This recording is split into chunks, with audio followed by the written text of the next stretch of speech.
Hey guys, I'm Brian Brown. Oh wait, just kidding. Did you grow some hair? I did. I grew a lot of hair real quick. Nah, I'm Andrew Shrout. I am filling in for Brian Brown doing while he is off trying to win a pro tour. I am joined by the illustrious CVM. And I've got kind of a spicy one, kind of a deck that's so old it's new again for you guys today. I'm playing blue-white-red control. What first put me onto this deck was a list that I saw Kevin Jones playing at the Star City Open 2 weeks ago in Baltimore. Mm-hmm. And what really, I saw his list, I added a couple of my own tweaks. What I think kind of came from M15 that really puts this deck back into the spotlight are the Pain lands. 4 Battlefield Forge, 2 Shivan Reef. I think the biggest problem with these control decks, or one of the biggest problems that I've seen them have, is they just have too many lands that come into play tapped. The format has been slowly getting more aggressive. That kind of always happens as the standard gets bigger and bigger, and you're under pressure to play a sweeper quickly. And I think having the untapped lands really kind of drives that home and lets you do that without running into those snafus that occasionally happen. I know when I was playing green-white, I won several games where my opponent kind of had the Supreme Verdict in hand, and then they would be needing their 4th land, and they would find it, and it's a temple, and then they die. Yep. So I'm looking to avoid that. Kind of the little piece of spice that I kind of borrowed from myself. This is something that I did when I played blue-white-red control at the Return to Ravnica Block Constructed Pro Tour last year. And in that tournament, I played Prophetic Prism to kind of fix my mana a little bit and allow me to splash some 4th color spiciness out of the sideboard. So here, in addition to still allowing me to do that, it is, again, helping me cast my sweepers because I have 4 Supreme Verdict and 2 Anger of the Gods. Normally, red and white blue might be a tall order in the same deck. Prism helps a lot with that, and actually having too many Pain lands can, the pain can add up for sure. But Prophetic Prism kind of lets you use the Pain lands to fix your mana early, but then it turns off the pain later. So Prophetic Prism kind of doing double duty there.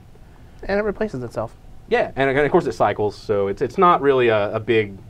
You don't have to sacrifice much in order to fit it into your deck. Other than that, really, this is kind of the same blue-white X control deck that we all know and love, maybe love or hate, that we all know.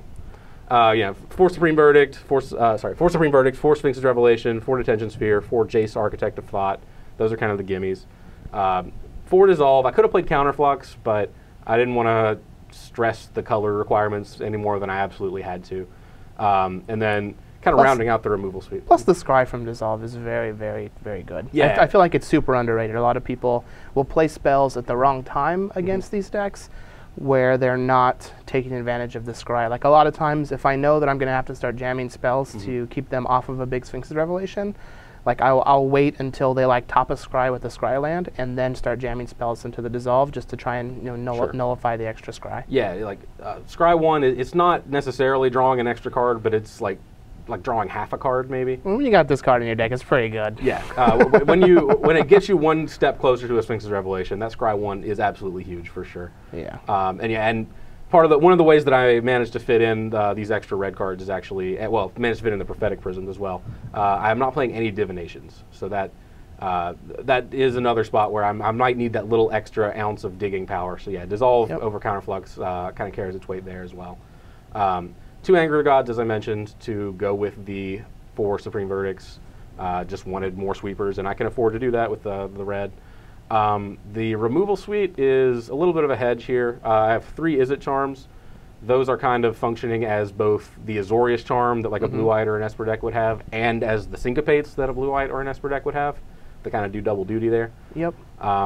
I played this in the blue-white-red deck I played at the Pro Tour last year. I was really happy with it there. I think as long as the mana can support it, the card is really, really sweet.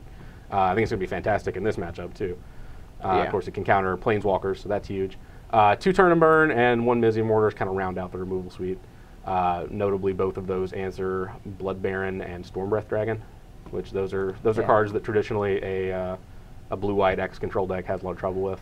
Yeah. Then my win conditions, I have the 1 Elixir, the 1 Elspeth, and 1 Keranos. Keranos is kind of a novelty. Most blue-white control decks don't have access to reds. They don't get to use it. I think this card is absurdly powerful as long as you can make it work. I'm excited actually to build decks with Keranos. Yeah. And the new standard, once Khans of Tarkir comes out, I think the card, you're not really able to explore it right now because you're just kind of pigeonholed into the Azorius colors as a base for control right now. But as we move into the next format, things might shake up. Pretty excited to play with Kronos. I mean, he's winning modern PTQs. Yeah, for sure. Card definitely carries its weight, and you can fit him anywhere.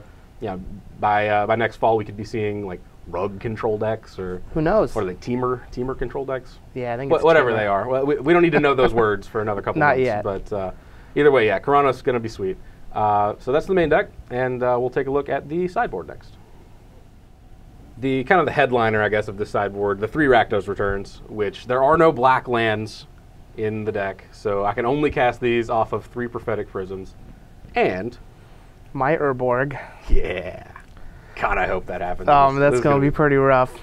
So yeah, that feels kind of weird, just having the 3 sources, 3 sources which you have to actually cast rather than just play as lands. But with a card like Rakdos Return, you can get away with that because Rakdos Return in the matchups where you want it is not really a card you're looking to like curve out and cast. You're like battling back and forth over revs. Yeah. They happen to tap out to land a Planeswalker, and you're just right to their face. Exactly. Yeah, you want to wait until like right in the exact moment where you're going to get their entire hand, hopefully, and a Planeswalker too. That's one of the best things about Rakdos Return. Jeez. You can redirect the damage to a Planeswalker and get their hand, leave them with absolutely nothing.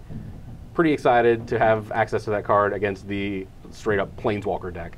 I can't be too sad because I actually have 3 of my own, so yeah, we'll be dueling. He's back on both sides, basically. We're going to be flinging fireballs. It's going to be sweet. 2 Anger of the Gods to go with the 2 others in the main. So in the right matchups, I can go up to a full 8 sweepers, which I'm pretty excited about. Kind of like that silly green-white deck that keeps doing well every week. That deck. I'm trying to act like I hate that deck. I really don't. I don't at all. I'm so happy that it succeeded, but I'm getting sidetracked. All right. So in addition to the 2 Angers, it's kind of to round out the anti-aggro package, I have 3 Nyx Fleece Ram and 2 Archangel Thune. The Archangels, this is a package that has been seen in most blue-white X control decks, I think, at this point. The Angels are not necessarily just like an anti-aggro life gain card. They're like an alternate win condition in their own right that kind of blindsides a lot of people. Yep. In this deck, actually, Rakdos Return kind of serves that same purpose. Like when I board in Rakdos Returns, I don't think I need the elixir anymore because you can actually just go deep digging in your deck and then just start throwing 10-point fireballs at people. They'll die eventually. Yeah. So and Archangel kind of serves the same purpose. Just gives you more win conditions, more real threats, so that you can actually just start using them as test spells post board. Yep. Control mirrors in particular often. Post board, both players have access to a lot more counter magic. So just having things that they are required to say no to is a pretty big deal. Not only is it they have access to a lot more counter magic, it's usually counter magic that counters instants, non-creature spells, and blue spells, which Archangel of Thune is none of. Sure. Yeah. So you do occasionally get them with like 2 gainsaves and a negate or something like that. Yep. That can be pretty satisfying for sure. And then rounding out the sideboard, just a couple of 1-ubs, 5 total, 1 Deicide. I feel like there are a lot of matchups where the detention spheres are going to be a little kind of overtaxed. Yep. This card is obviously very good against Thassa, but it just kind of is a catch-all against opposing detention spheres, things like that. Faded Retribution, I wanted a sweeper that would be good against Jund monsters and their Xenagosas and such. Turns out it's even better here, so that's pretty sweet. Yep, and you can't really play Planar Cleansing because you have detention spheres of your own. Correct. So. Yeah.